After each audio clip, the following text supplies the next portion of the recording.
Hello everyone, I am नवीन कुमार और यहाँ पर एक कंपनी है जिसका आईपीओ आने वाला है। कंपनी का जो नाम है वो है यहाँ पर बालाजी फॉस्फेट्स। अब यहाँ पर इसका कंपनी जो है यहाँ पर स्टॉक मार्केट से पैसे उठाने वाली है। 28 फरवरी से 4 मार्च के बीच में आईपीओ खुलने वाला है इसका, जिसमें 70 का कट ऑफ प्राइस इन्होंने सेट किया। 2000 का लॉट साइज, तो आपको 1,40,000 रुपये की जरूरत पड़ने वाली है एटलीस्ट। यहाँ पर कंपनी जो टोटल 50 करोड़ रुपये उठा रही है और जो पूरी वैल्यू लगा रही है पूरी कंपनी की, that is around 166 crore rupees. अच्छी खासी वैल्यू लगा करके अच्छे खासे पैसे उठा रही है। एसएमई कैटेगरी में इस कंपनी का आईपीओ खुलने वाला है। अब यहाँ पे ध्यान रखने की बात यह है कि फ्रेश इशू मतलब कंपनी के पास में तो 41 करोड़ रुपए जा रहे हैं, बाकी लगभग 8.5 करोड़ रुपए जो है कंपनी के प्रमोटर्स यहाँ पर अपना कुछ स्टॉक बेच रहे हैं। तो ये बहती गंगा में अपने हाथ धोना चाहते हैं। नेक्स्ट, कंपनी के प्रमोटर लोग, उनके पास में 100% मालिकाना हक था कंपनी में, अब 70% ही रह जाने वाला after IPO. That's again good. अब कंपनी करती क्या है, तो कंपनी दो ब्रांड्स के थ्रू अपना माल बेचने का कोशिश करती है। फर्टिलाइजर बेचती है वैसे देखा जाए तो, जो फसलों के अंदर में काम आता है। मेनली जिसका पास में एक प्रोडक्ट है that is single super phosphate SSP, जो कि फसलों के अंदर में जब यूजुअली ये काम आता है जब वसंत ऋतु होती है तब सबसे ज़्यादा यूज होता है। वसंत ऋतु मीन सर्दियों के बाद में जो वसंत ऋतु आती है, राइट। तो बेसिकली ये फसलों से पहले डाला जाता है एंड उसके बाद में ये अपना कमाल करता है। फर्टिलाइज़र है। वैसे यहाँ पे देखना वाली पॉइंट ये है कि ये कंपनी जो है केमिकल फर्टिलाइजर्स के अंदर में काम करती है एंड जो गवर्नमेंट है, इंडियन गवर्नमेंट है, वो बायो जो फर्टिलाइजर्स हैं उनके अंदर में ज़्यादा फोकस दे रही है, राइट। जो कि गाय भैंस का जैसे गोबर हो गया, उस फर्टिलाइज़र के अंदर में ज़्यादा ध्यान देने की उनका उत्सुकता दिखने को मिल रही है। तो इनको फ्यूचर में दिक्कत हो सकती है जो सेंट्रल गवर्नमेंट की हम लोग बात करें, बिकॉज काफ़ी अच्छी खासी स्कीम्स जो हैं सेंट्रल गवर्नमेंट जो है स्टेट गवर्नमेंट्स के ऊपर में फोर्स कर रही है कि इस फील्ड में ध्यान दो, बायो की तरफ में ध्यान दो, ना कि केमिकल्स की साइड में। नेक्स्ट अब देख लेते हैं कि कंपनी जो है यहाँ पर आज के दिन किस तरीके से काम करे। तो उसके लिए हमें RHP के अंदर में रीड करने के लिए चलना पड़ेगा। उससे पहले एक बार और देख लेते हैं कंपनी का अरिहंत कैपिटल मार्केट्स जो है, ये लोग जो है इसका आईपीओ लेके आने में इनकी हेल्प कर रहे हैं। उनकी परफॉर्मेंस को एक बार पास्ट की अगर देख लेते हैं तो जिससे हमें ये अंदाज़ा लग जाएगा कंपनी पास्ट में इनके जो आईपीओ लेके आए हैं वो कैसा परफॉर्म किए हैं। तो यहाँ पर कुछ ज़्यादा खास यहाँ पर गेन देखने को नहीं मिला है किसी भी आईपीओ में जो ये पास्ट में लेके आए हैं। तो दैट्स काइंड ऑफ नेगेटिव कि इन्होंने यहाँ पर भी अच्छी खासी वैल्यू ही लगाने की कोशिश की होगी। दूसरा, कंपनी यहाँ पर क्या करने वाली है, पैसे उठा रही है उसमें से, तो बोले कैपिटल एक्सपेंडिचर। दैट मीन्स कि हम अपनी फैक्ट्री को और बड़ा करने की कोशिश करने वाले हैं, जिसमें 13 करोड़ रुपए और खर्च करने वाले हैं। That's okay, right. अब यहाँ पर देख लेते हैं कि कंपनी की ये प्रमोटर लोग हैं जिनकी लिस्ट आप लोग देख पाएंगे। तो मेन इनके कर्ता धर्ता, उनका नाम है मोहित एरन, दूसरे हैं आलोक गुप्ता। ये दो मेन प्रमोटर्स हैं कंपनी के, जो कंपनी को चला रहे हैं आज के दिन, यही इसको डायरेक्शंस दे रहे हैं। साथ में कंपनी के ऊपर में कुछ खास केसेस नहीं हैं, बट रेगुलेटरी अथॉरिटीज़ द्वारा ज़रूर यहाँ पे 6 केसेस चल रहे हैं। बिकॉज ये फर्टिलाइजर सेगमेंट में काम करते हैं, तो ये दुकानों पे जो डीलर्स होते हैं उनके थ्रू दुकानों में बेचते हैं अपना माल। तो कई बार जो इस ऑफिसर्स वगैरह होते हैं फर्टिलाइज़र की जांच करने के लिए आ जाते हैं, तो इनका अगर प्रोडक्ट का जांच निकल आता है जिसमें कुछ गड़बड़ी निकल आती है, सैंपल टेस्टिंग के लिए भेजा जाता है, उसमें कुछ गड़बड़ी आती है तो इन पे केस हो जाता है। वही केसेस यहाँ पर इनके देखने को मिल रही हैं, जो कि 6 हैं। कुछ की मैंने आपके सामने स्क्रीनशॉट दे रखा है, बाकी आप इस RHP के अंदर में लिटिगेशन सेगमेंट में जाके देख सकते हैं। अगर हम कंपनी की बात करें तो ये 96 में शुरुआत हो गई थी। उसके बाद में इन्होंने जो है कंपनी को पूरा रिस्ट्रक्चर किया गया है, मैनेजमेंट को, प्रमोटर्स को कंपनी का 2014। दैट मीन्स कि कंपनी की जो शुरुआत मेनली हुई है वो 2014 में मेन हुई है, या फिर से जागी है, सो के जागा है कंपनी 2014 के अंदर में। उसके बाद 2020 के अंदर में इन्होंने एक सब्सिडरी कंपनी बनाई, ज्योतिंग वेइंग सिस्टम। दैट मीन्स वजन तोलने वाली जो मशीन्स बनाती है, वो कंपनी को भी इन्होंने अपनी सब्सिडरी बना लिया। और अब ये जो है 2023 में इन्होंने पब्लिक लिमिटेड कंपनी में कन्वर्ट कर लिया। तो आईपीओ लेके आने के लिए ये इनकी सब्सिडरी की इन्फॉर्मेशन आप लोग यहाँ पर देख पाएंगे। और ये जो मोहित एरन जो कंपनी को मेनली चला रहे हैं, उनकी इन्फॉर्मेशन आप लोग यहाँ पर देख पाएंगे। और जो मोहित एरन है वो दूसरी कंपनीज में भी डायरेक्टरशिप होल्ड करते हैं आज के दिन, राइट।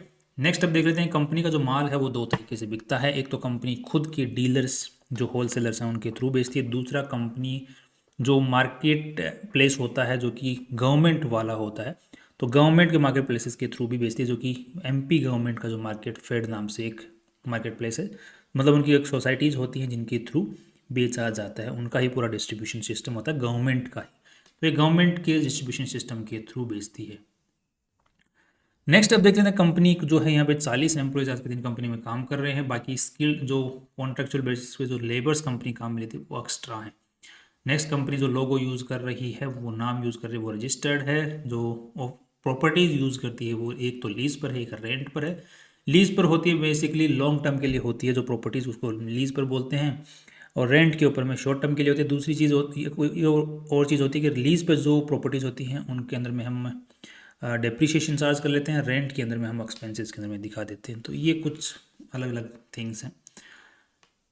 नेक्स्ट अगर यहाँ पर देख लेते हैं तो ये उनके प्रोडक्ट्स हैं कुछ, जिनको आप लोग यहाँ पर देख पाएंगे जो अपने यहाँ पर बेचते हैं। ये कंपनी की फैक्ट्रीज़ की ऑफिसेज, फैक्ट्रीज़ की प्रमाइसेस की आप लोग यहाँ पर देख पाएंगे फ़ोटोज़ वगैरह। नेक्स्ट कंपनी की जो प्रोडक्शन कैपेसिटी है आज के दिन, उसके ऊपर में 50-60% के आसपास में जो है प्रोडक्शन कैपेसिटी पे आज के दिन काम कर रही है।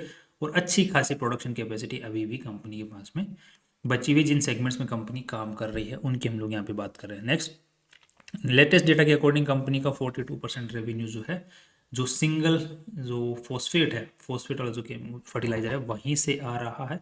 पिछले साल के डेटा के अकॉर्डिंग भी वहीं से मेनली रेवेन्यू आ रहा है। सेकंड जो सबसे दूसरे नंबर पे सबसे ज़्यादा जो आ रहा है वो वेइंग मशीन के जो पार्ट्स होते हैं, वेइंग मशीन से आ रहा है, जो इनकी सब्सिडरी है, जिसमें से 20% के आसपास में रेवेन्यू वहाँ से आ रहा है।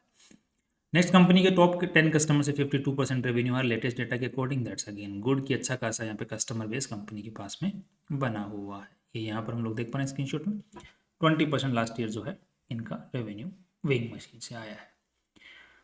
अब देख लेते हैं कंपनी की आरएचपी के अंदर में बैलेंस शीट के ऊपर नजर डाल के, उसके बाद में हम जो इसी सेक्टर में दूसरी कंपनियां काम करें उनके साथ में कंपेयर भी कर लेंगे, जैसे कि हमें थोड़ा सा अंदाजा मिल जाएगा कि कंपनी महंगे में अपना आईपीओ लेके आ रही है, सस्ते में हमें मिल रहा है, तो वहाँ से हम थोड़ा सा अंदाजा हो जाएगा। उससे पहले हम बैलेंस शीट की अगर बात करते हैं तो कंपनी में पूरा पैसा लगा हुआ है 95 करोड़ रुपये, जिसमें से 40 करोड़ रुपीज़ तो इन्वेस्टर्स का पैसा है, बाकी उधारी का पैसा है। दैट मीन्स कि यहाँ पर 55-45 का रेशियो जो है वो डेट टू इक्विटी रेशियो बना हुआ है। That's again fine. नेक्स्ट यहाँ पर जो नेगेटिव पॉइंट नजर आता है दैट इज़ की ट्रेड रिसीवेबल सेगमेंट इस कंपनी का बहुत ज़्यादा है, जिसकी वजह से कंपनी को बार बार लोन लेना पड़ जाता है वर्किंग कैपिटल के लिए।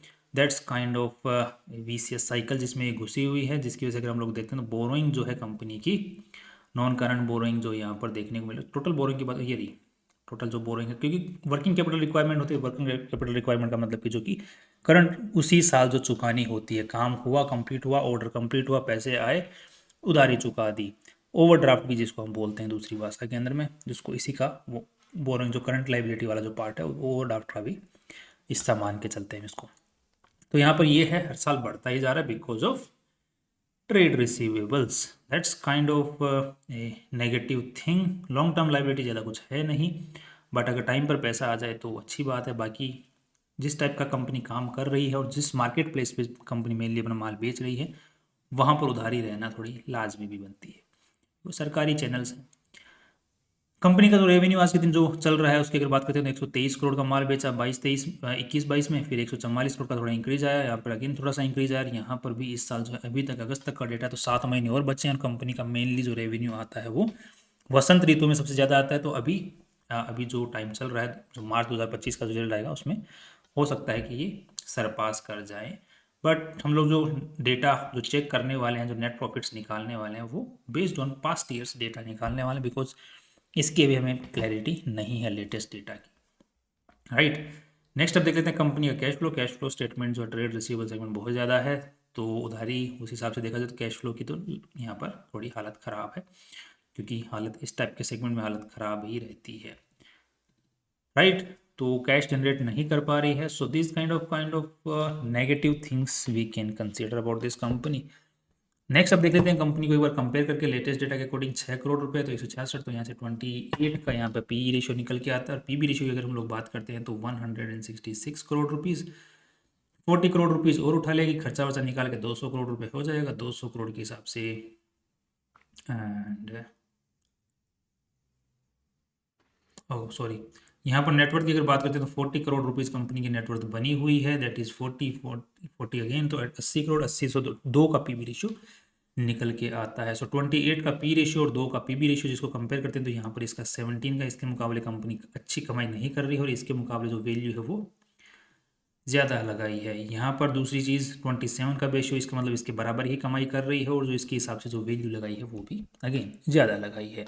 सो कंपेरेटिवली अगर देखा जाए तो लिस्टेड कंपनियाँ ज़्यादा सस्ते में अवेलेबल हैं, जो कंपनी आईपीओ लेके आ रही है उसके मुकाबले।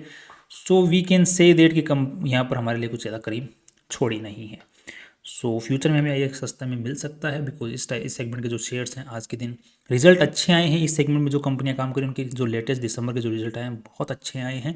इससे रामा फॉस्फेट के भी अच्छे आए हैं, but still these companies are just going down and down and down, result अच्छे आने के बावजूद भी। सो फ्यूचर में हो सकता है कि इस कंपनी का भी हमें थोड़े सस्ते में शेयर्स मिल जाए। That's all from my side, और ये मेरा व्यू है based on this limited analysis. बाकी आप कोई भी डिसीजन लें अपना अपने फाइनेंशियल एडवाइजर से पूछ के और रिसर्च करके ही अपना डिसीजन बनाएं। That's all, see you tomorrow.